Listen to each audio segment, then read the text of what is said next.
안녕하십니까, 닥터덕입니다. 오늘 여러분과 함께 할 댓글 리뷰는 19번째가 되겠고요. 같이 나눌 내용을 한번 볼까요?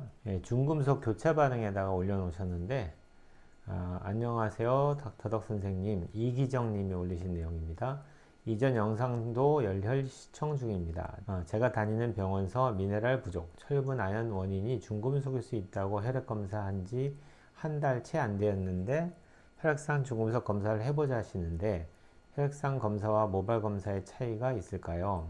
좋은 질문을 하셨고요. 미네랄이 부족해지는 원인이 중금속일 수 있다. 이게 이제 맞는 말인데요. 이제 더 쉽게 설명하면은 미네랄이 부족해지기 때문에 중금속 오염이 온 게 아니라 중금속이 오염되어 있는 경우에 미네랄의 부족이 따라올 수 있는 거예요. 그래서 이게 제대로 이해하셨다면 정확한 표현이겠죠.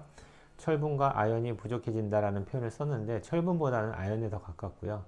그게 서로 기량하기 때문에 중금속을 배출하는 데 있어서 아연이 기량하는 작용을 좀 하기 때문에요. 그래서 대표적으로 검사해 보면은 모발 중금속 검사상에서의 몸속에 중금속이 많으신 분들이 희한하게 대부분이 미네랄 중에서 아연이 많이 부족한 분들이 많습니다. 그거는 그렇게 이해하시면 되겠고, 철분은 저는 좀 따로 보는 편이에요. 철분하고 중금속 같이 보지는 않고요.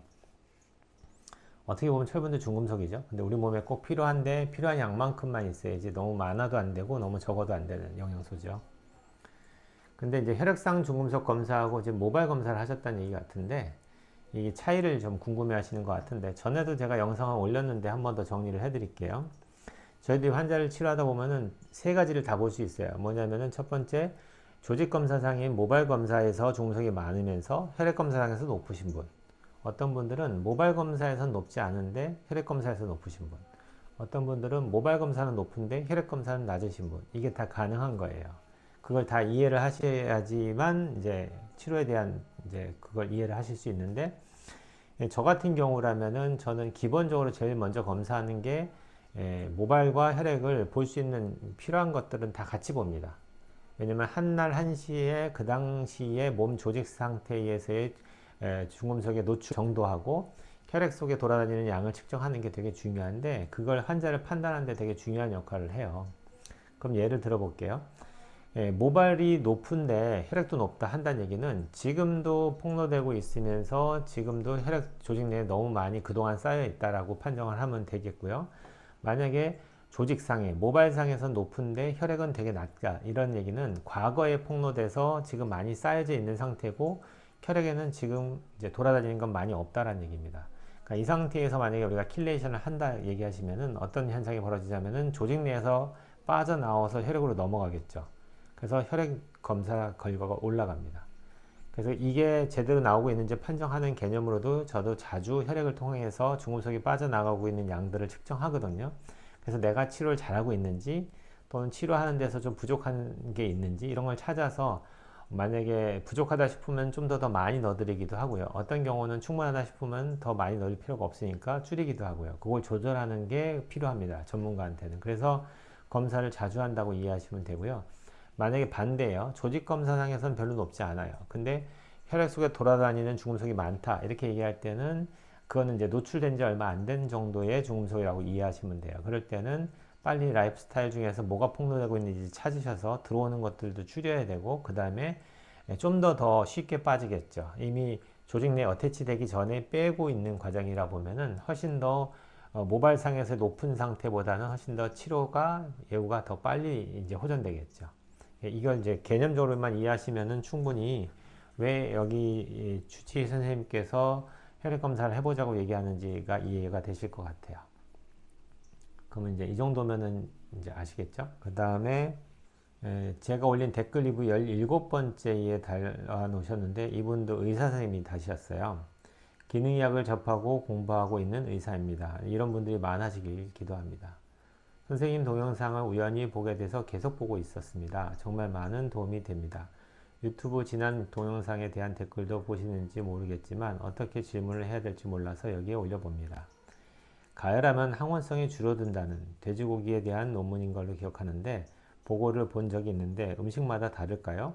선생님 생각은 어떠십니까? 생식과 화식편을 보다가 의문이 생겼습니다. 제가 생식과 화식에서 말씀드렸던 그 IgE나 G나 A 그런 면역 글로불린들이 상승한다는 그 음식을 가열했을 때 이러한 수치들이 증가한다라는 거에 대한 내용은 확실하게 맞는데요. 문제는 이제 이것과 실제 우리가 환자를 볼 때에 우리가 경험하게 되는 게 좀 많이 갭이 좀 있어요. 어떤지 한번 예를 들자면은 우리가 병원에서 하게 되는 검사들이 있죠. 그게 IgE라든지 여러 가지 그 마스트 검사부터 시작해서 여러 가지 우리 알러지 검사를 하게 되는데 그 검사는 로푸드에 대한 알러젠에 대한 반응을 보는 검사를 말씀하는 거예요. 그렇다면 이제 실제로 우리가 먹는 음식을 로우푸드 그대로 먹느냐? 그게 아니죠. 그래서 어떤 경우가 생기냐면은 검사했더니 IG 토마토는 전혀 문제가 없는데 얘 같은 경우에는 토마토를 케찹을 해서 케찹을 먹으면 알러지 반응을 할 수가 있는 거거든요. 두 번째는 오렌지 주스 같은 경우, 오렌지 같은 경우에는 알러지 반응이 안 나왔는데 얘를 갖다가 갈아서 만든 오렌지 주스를 먹으면은 알러지 반응을 하게 되는 거예요. 그러니까 결국에는 우리가 추출하는 여러 가지 음식이라고 하더라도 그 음식 안에 여러 가지 단백질 성분들이 있다 보니까 그런 것들이 일일이 다 그 모든 것들을 혼합을 해서 알러지 반응을 검사하는 키트를 만들 수가 없다 보니까 그 중에서 티피컬한 알러지 반응을 보이는 거 하나만 가지고서 검사 키트를 만드는데 이 환자가 만약에 그 성분에 대한 알러지 반응을 보이지 않으면은 검사에서는 안 나올 수가 있는 거죠. 그렇다고 해서 이 사람이 그 음식을 먹어도 되냐? 그것도 아니거든요. 어떤 경우는 반대도 있어요. 예를 들어서 쌀이라든지 이런 곡류 같은 경우에는 좀 반대가 많은데 예를 들어서 검사상에서는 양성이 나왔지만 실제로 먹어서 반응이 전혀 없는데 이런 분들이 예를 들어서 먹기 전에 쌀을 씻어야 되잖아요. 씻으면서 그 안에 쌀뜨물 같은 경우 그 파우더가 나오는데 손을 담그거나 하면은 그 손에 직접적으로 묻으면은 알러지 반응이 심하게 일어나요. 특히 곡류는 더 심한 것 같아요. 그래서 밀가루 알러지 있는 환자들이 밀가루를 만지거나 하는 일을 하게 되면 손이 막 이상해지는데 실제로 만들어 놓은 걸 먹었을 때 뭐 두드러기가 일어난다든지 이런 반응은 또 없거든요.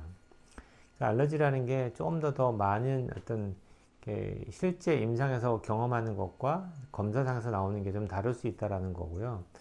어디서 지금 그 돼지고기를 익혔을 때가 알러지 반응이 적게 나타나고 얘기했는지 모르겠지만 아까 그런 개념으로 이해하시면 좀 좋을 것 같아요. 실제 우리가 검사를 할 때의 그 검사 항목들이 과연 어떻게 측정이 되느냐. 대부분 다 가공하지 않은, 열을 가하지 않은 원료에 대한 알러지 반응 타이트로 만들어진 검사법이에요. 그래서 이것만 가지고서 실제로 우리가 먹을 때는 보통은 가열하거나 이렇게 해서 먹을 때가 더 많잖아요. 그렇게 해서 먹을 때 알러지 반응하고는 다를 수 있다는 겁니다. 그렇게 좀 이해하면 좋을 것 같고요. 제가 볼 때는 자가 면역 쪽하고요. 뇌 치매라든지 여러 가지 신경 독성이라든지 이런 것들이 영향을 주로 할 때는 당연히 생식보다는 화식으로 넘어갈 때는 그 모든 항체 타이터가 올라가기 때문에 오히려 더 우리가 신선식품 쪽으로 위주로 먹는 것이 더 도움이 되실 거라고 저는 생각을 하고요. 급성 알레르기 반응 같은 경우에는 그렇지 않고 가열을 했을 때 더 떨어지는 음식들도 있다라는 겁니다. 그거는 이제 스스로 여러 가지 환자를 보면서 경험해서 터득하시는 수밖에 없을 것 같아요. 이해가 되셨는지 모르겠어요. 아마도 똑똑하시니까 이해가 되셨을 것 같아요. 그래서 이런 분류 쪽의 환자들이 많기 때문에 이 선생님도 좀 알러지 면역 쪽이라든지 앞으로도 알레르기 환자는 계속 늘어날 거기 때문에 이쪽으로 좀 더 많이 공부를 하시면은 환자를 치료하는 데 큰 도움이 되실 것 같습니다. 오늘 여기까지 공부하겠습니다. 온 국민이 건강해지는 그날까지 닥터덕은 여러분과 함께합니다.